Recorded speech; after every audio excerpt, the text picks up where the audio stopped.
Bir қонақта болдық. Сонда жаңағы ортасы ашық екінші бөлмеде кішкентай бір 2 жасар баланы үлкен мынандай биік коляска сияқты бар ғой, сондаға отырғызып қойған. Жанында жаңағы шай ішетін стол тұр, биік. Столға тарелка, пиалалар тұрды, шана ыдыстар.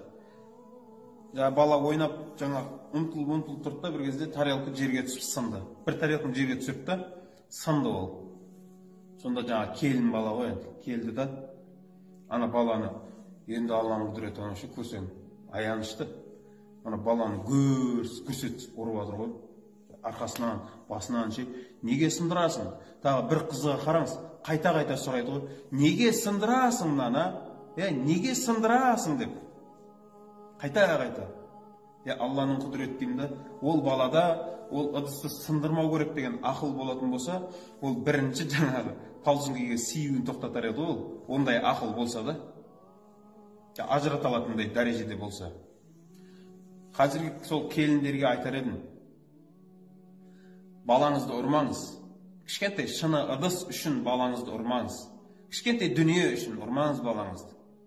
Өйткені талай адамдар бүкіл дүниемді берер едім, Алла тағала бір бала берсе деп жүрген небір адамдар бар. Қадірін біліңіз ол баланың. Және айтар еді, балаңызға олай тәрбие бере алмайсыз. Ол ұрғаннан балаңыз шыны ыдысты сындыруға болмайды екен деп түсінбейді. Қараңыз, сіз балаңызды неге үйретесіз? Балаңыз енді сіз жоқ кезде бір ыдысты сындырады ғой, сен оны ұрлыққа, өтірікке үйретесің. Сен жоқ кезде сынған ыдысты ол көзін жойып жоқ бұзып береді. Өйткені ол біріншіден өтірік айтып тұр, қараңыз, өтірікке үйретіп жатсың. Қолымен істеген нәрсені мойындамауға үйретіп жатсың. Не үшін? Өйткені ол біледі, саған баладан гөрі дүниенің қымбаттау артығырақ екенін. Қараңыз, сол бір шыны ыдыс үшін баланың жүрегін сындыратыныңды біледі. Сол үшін қазіргі келіндерге айтарық, балаңызды еш уақытта ұрмаңыз. Сіз түсіндіріңіз оған. Балам, өзі шындап келген кезде 2 жасар балаға ана келіннің ақылы болса, егерде ана баланың алдына тарелканы қоймауда керек еді ғой. Оған өзінің ақылы жетпеді да, бала сындырып еді келіп, неге сындырасың деп жатыр да.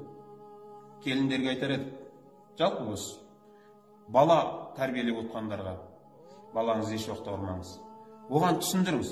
Мысалы қараңызшы, былай айтсаңыз, балам, бұл ыдыс ақшаға келген нәрсе. Бұны сындыру ысырапқорлық болады.